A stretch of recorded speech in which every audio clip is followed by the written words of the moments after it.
ஒரு இடத்த தவிர வேற எங்க வேணாலும் இந்த ஸ்டேட்மெண்ட்டை சொல்லி பாருங்க, அபத்தமா இருக்கும். சரி. ஒரு பையன் ஸ்கூல்ல 25 வருஷமா ஸ்டூடெண்ட், ஒத்துப்பீங்களா?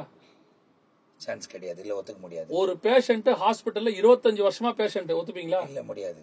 ஒரு ப்ரொமோஷனே இல்லாம ஒரு ஒர்க்கர் 25 வருஷமா அங்க வேலை செய்யறான், ஒத்துப்பீங்களா? இல்ல, ஒத்துக்க முடியாது. ஆனா ஒரு விசுவாசி 25 வருஷமா இருந்தா பெருமையா பேசுவீங்க.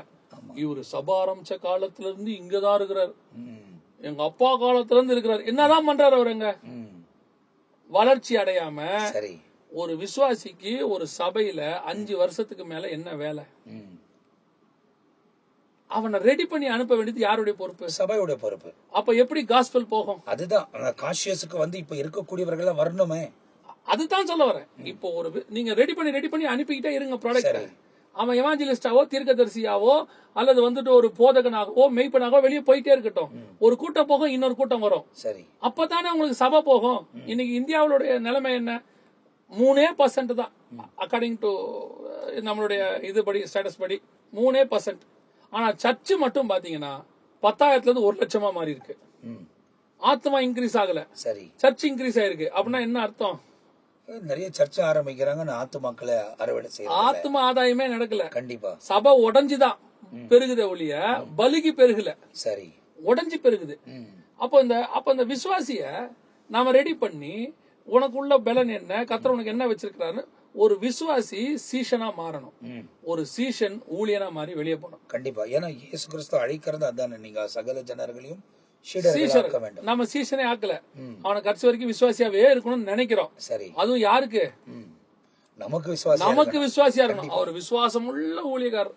அவர் விசுவாசம் உள்ள. எனக்கு ரொம்ப ஆச்சரியம் என்னன்னா, ஒரு பெரிய பாஸ்டர் கிட்ட 25 அசிஸ்டன்ட் பாஸ்டர் இருக்கிறாங்க 15 வருஷமா. சரி. என்ன பண்ணுவாங்க? எவ்வளவு ஒரு மடத்தனம். கண்டிப்பா. ஆனா அவங்க அசிஸ்டண்டா வந்து சேரும் போது இந்த பாஸ்டருடைய பையன் ஐஸ்கிரீம் சாப்பிட்டுட்டு, சின்ன பையன், அவன் வளர்ந்து அவன் பாஸ்டர் ஆகி இப்ப அவன் அந்த சர்ச்சுக்கு பாஸ்டர் ஆயிட்டா, இவங்க இன்னும் அசிஸ்டண்டாவே இருக்காங்க. சோ ஒண்ணு என்ன சொல்லணும்னா, ஒருவேளை இங்க இருக்கக்கூடியவர்கள் அறியாமையா இல்ல அந்த போதகருடைய அடிமைத்தனமா? போதகருடைய அடிமைத்தனம்லாம் இல்ல, இவருக்கும் அதோடைய ஊழியத்தினுடைய சரியான ஃபார்முலா தெரியல அவங்களுக்கு. அதாவது பிரசங்கம் பண்ணிட்டா ஊழியக்காரன் கிடையாது. சரி. ஆத்மா வந்துருச்சுன்னா ஊழியக்காரன் ஆயிட முடியாது. ஒரு மரம் எவ்வளவு பெருசானாலும் எவ்வளவு கிளைகள் விட்டு கனி கொடுக்குதுங்கிற பேஸ்ல தான் இருக்கு. சரி. நிறைய மரம் நீங்க பாத்திருப்பீங்க, உயரமா வளர்ந்துருக்கும், ஆனா கிளையே இருக்காது. கண்டிப்பா. அந்த மரத்தால பிரயோஜனமே இருக்காது. சரி. அழகா இருக்கும், அவ்வளவுதான். சரி. நம்ம வேணா சொல்லிக்கலாம், இவர் இந்த ஏரியால பெரிய பாஸ்டருங்க, ரொம்ப வருஷமா இருக்கிறாரு, ஆனா அவர்கிட்ட இருந்து ஒரு ஊழியக்காரன் கூட உருவாக்க மாட்டான். சரி. காரணம் என்னன்னா, அவர் உயரமா வளர்ந்துட்டாரு ஒழிய அவர்கிட்ட இருந்து எந்த கிளையும் இல்லை, எந்த கனியும் இல்லை. ஒரு நம்ம கிட்ட இருந்து பிரிஞ்சு போயிட்டே இருக்கணும், அது எக்ஸ்பேண்ட் ஆயிட்டே இருக்கணும். சோ அந்த அனுப்புற மனப்பான்மை சபைக்குள்ள வரணும், ஊழியருக்குள்ள வரணும். சரி. அவருக்கு அது இல்ல.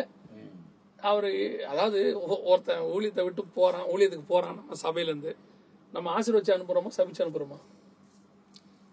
பெரும்பாலானவங்க வெளியே புறத்துல ஆசீர்வதித்தால உள்ள சபிச்சுதான் அனுப்புறாங்க. சரி. ஒரு பொண்ணு ஒரு பையனை விரும்பிட்டு போதுன்னா கூட அந்த அப்பா அம்மா சபிச்சாலும் ஒரு பீரியட்ல மனம் மாறி, சரி நம்ம பிள்ளைங்க தானே அப்படின்னு சேர்த்துக்கிறாங்க. இவன் இத்தனை வருஷமா விசுவாசமா ஊழியம் பண்ணிருக்கான், அவனுக்கு ஒரு ஊழியம் அழைப்பு ஆண்டவர் கொடுக்கிறாரு, அவனை ஆசீர்வச்சு அனுப்பணுங்கிற எண்ணம் வரமாட்டேங்குதே. சரி. சரி. இல்லையா? அதுவே பையனுக்கு ஒரு ஊழியம் ரெடி பண்ணி கொடுக்கணும்னு தோணுதே. கண்டிப்பா. மருமகனுக்கு ஒண்ணு ரெடி பண்ணி கொடுக்கணும்னு தோணுதே. கண்டிப்பா. அப்ப மிஸ்டேக் இங்கதான் இருக்கு. கண்டிப்பா. இந்த ஆளுங்களை வச்சுக்கிட்டு உங்களால எழுப்புதல் வராது. நாம் பார்க்கும் போது எழுப்புதல் கூட்டணும் போஸ்டர் போற இடத்துல எல்லாம் இந்த ஆளுங்க தான் இருக்கிறாங்க. அதனாலதான் நான் சொல்லுவேன், இந்த மீட்டிங்னால எழுப்புதல் வராதுன்னு நான் சொல்லிடுவேன். ஏன் அப்படின்னா, தீர்க்க தரிசனமே இல்ல, இதுக்கு தீர்க்க தரிசனம் தேவையே இல்ல. அங்க உட்கார்ந்து இருக்கிற ஆளை பத்தி நமக்கு தெரியும். அவருக்கு அவர் ஊழியம் மட்டும் வளரணும்னு ஆசை. அவர்கிட்ட இருந்து ஒரு அசிஸ்டன்ட் கூட வெளியே போயிடக்கூடாது. போறவனை சபிச்சு அனுப்புறாள் மூலமா எப்படி எழுப்புதல் வரும்? கண்டிப்பா வராது. நீங்க அவரை வச்சு எழுப்புதல் மீட்டிங் நடத்துறீங்க, உயிரை கொடுக்குறீங்க, அழுவுறீங்க, எல்லாம் பண்றீங்க, வராது. அவ்வளவுதான். அடுத்த ஜெனரேஷன் கரெக்டானதான் சரி பண்ணும். சரி.